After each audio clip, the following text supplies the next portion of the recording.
heat engine, how it works. This one is piston cylinder system. Inside it, ideal gas, airtight piston. This one is crankshaft. This is flywheel. Generally it is heavy, and the heat source is Yamaha candle. We are supplying heat through this. We have made tray and we have filled with water. It works as heat sink.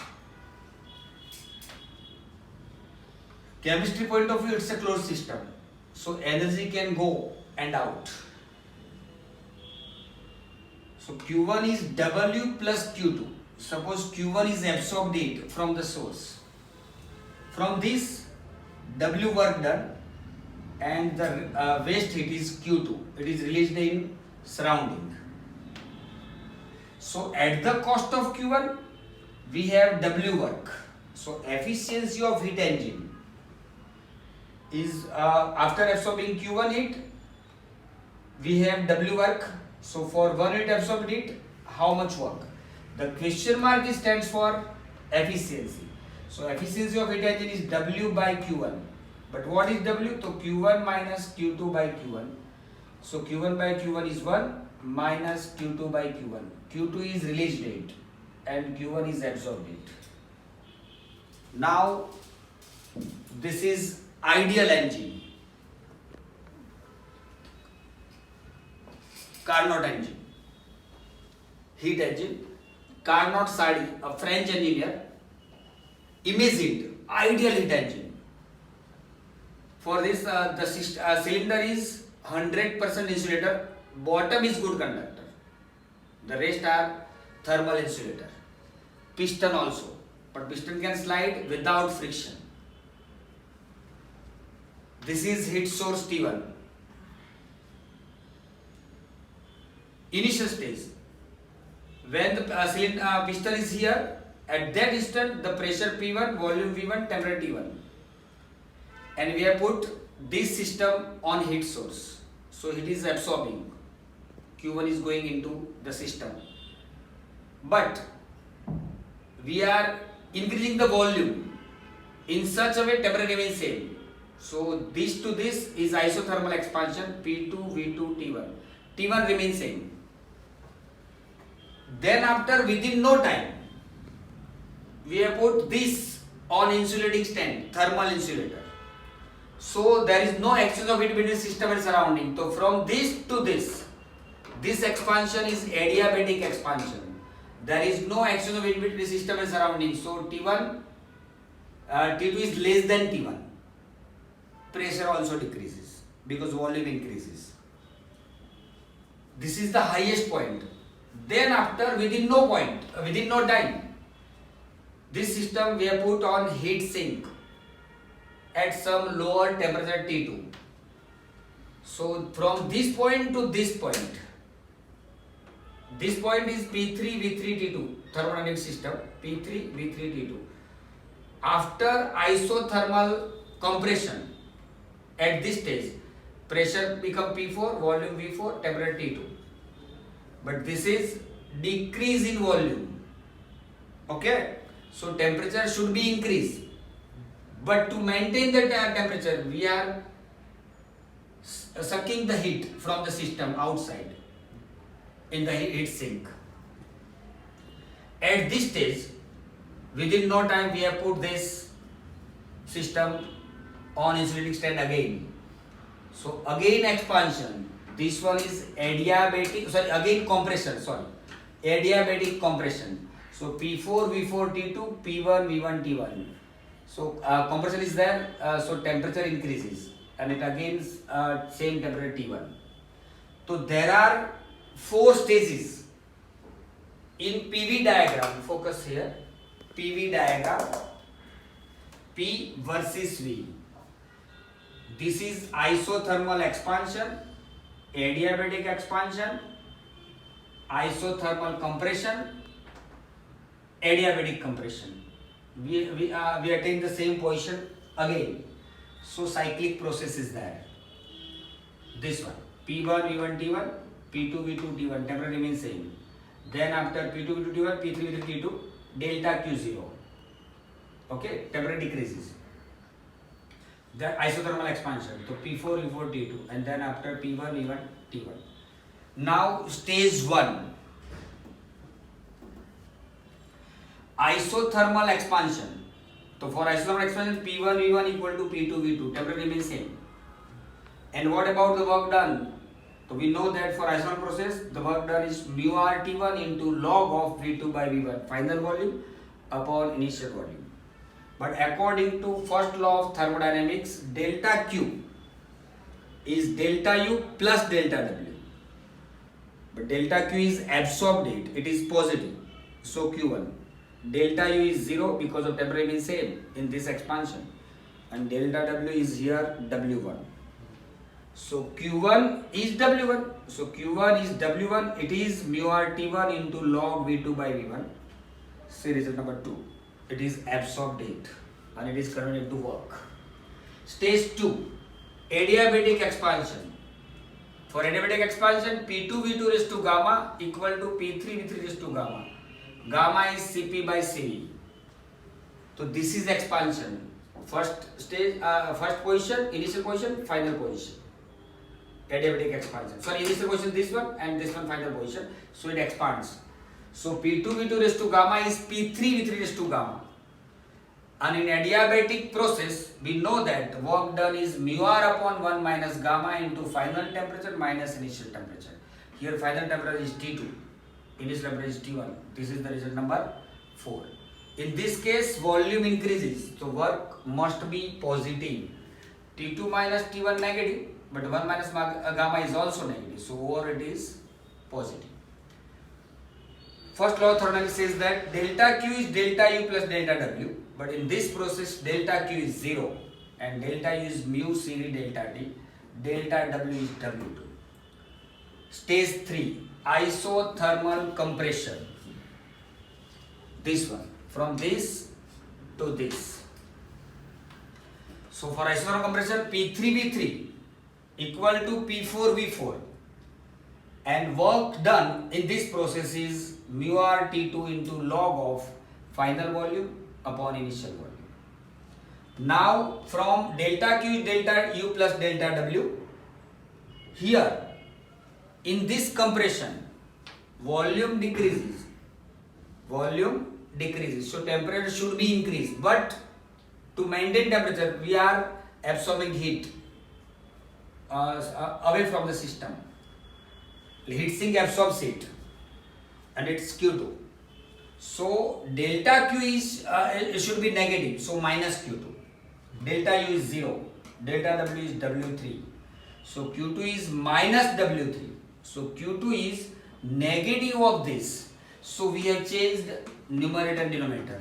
So Q2 is mu RT2 into log V3 by V4. Okay. Now multiplying the result 1, 3, 5 and 7. This one is 1, P1 V1 equal to P2 V2. 3, P2 V2 raised to gamma equal to P3 V3 raised to gamma. 5, P3 V3 equal to P4 V4. And 7, P4 V4 raised to gamma equal to P1 V1 raised to gamma. So product of left hand side here and the product of right hand side is here. Stage 4, adiabatic compression. This one. From this to this, volume decreases. This is adiabatic compression. So there is no action between system and surrounding.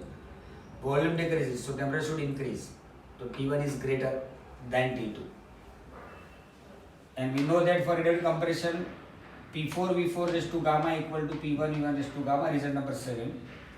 Work done during adiabatic process. So mu R upon 1 minus gamma into final temperature minus initial temperature. This one is adiabatic compression. Now delta Q is delta U plus delta W for any process, but here delta Q is 0, delta U is mu Cv delta T and delta W is W4. This work W4 and W2, this one, opposite in sign, so they add up to 0.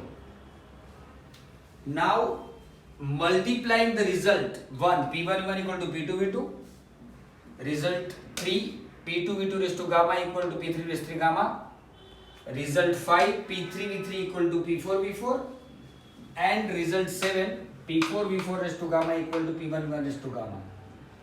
If we multiply these 4 result 1, 3, 5, 7, we have this way, this equal to this. Product of left hand side is on left hand side, product of right hand side is on right hand side. Now P1, P2, P3, P4, P2, P3, P4, P1 cut out. Here V2 raised to gamma, here V2. So V2 raised to gamma minus 1. This is V4 raised to gamma, this is V4. So here V4 raised to gamma minus 1. Here V3 raised to gamma, this is V3, so V3 raised to gamma minus 1. Here V1 raised to gamma, this is V1, so V1 raised to gamma minus 1. Readjusting the term, V2 by V1 raised to gamma minus 1 equal to V3 by V4 raised to gamma minus 1. So power same, so base must be same. So V2 by V1 equal to V3 by V4, result number 9. Now again, efficiency of heat engine is eta is 1 minus Q2 by Q1. Q2 is release rate, Q1 is absorbed rate. But what is Q1? So Q1 is this, absorbed rate is mu RT1 into log V2 by V1. And what is Q2? Release rate mu RT2 into log V3 by V4. So replacing Q2 and Q1, 1 minus Q2 is mu RT2 into log V3 by V4. Q1 is mu RT1 log V2 by V1. These two terms are same because of these two are same. Mu R cut out. So finally we got efficiency eta is 1 minus T2 by T1. T2 is sink temperature of surrounding, and T1 is source temperature in Kelvin. So efficiency of heat engine is given by 1 minus T2 by T1, T2 sink temperature, T1 source temperature. But the minimum possible value of temperature, sink temperature is nearly 0 Kelvin, but we cannot make exactly this. Okay, so this term we can't make 0. For this, T2 should be 0 Kelvin or T1 should be infinite. Both are not possible anyway. So for ideal heat engine also, efficiency cannot be 100%.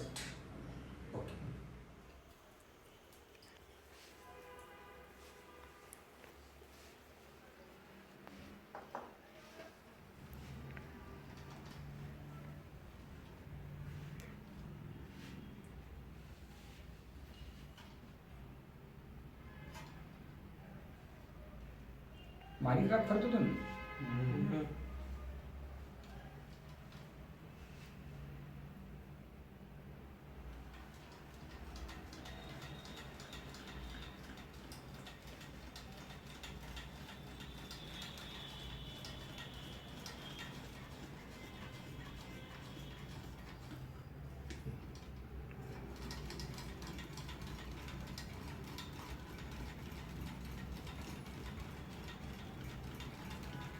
आबाजूला तो आहे वगैरे पडतो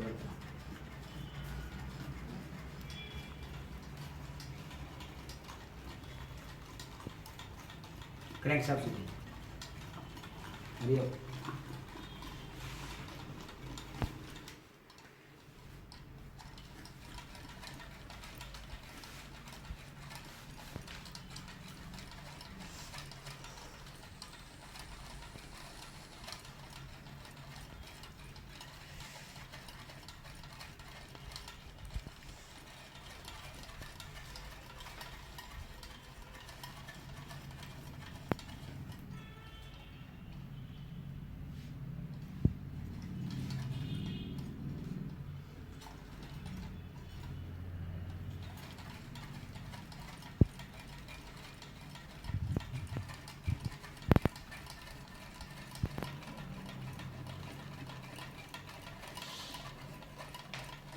hit गरम થઈ ગઈ છે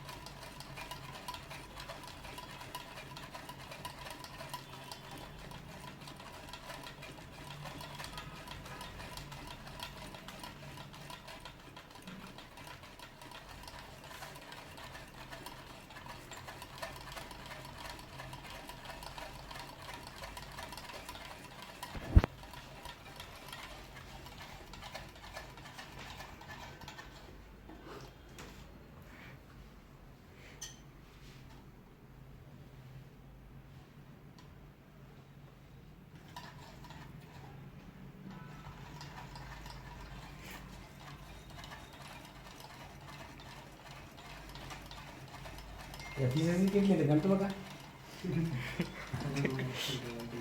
હે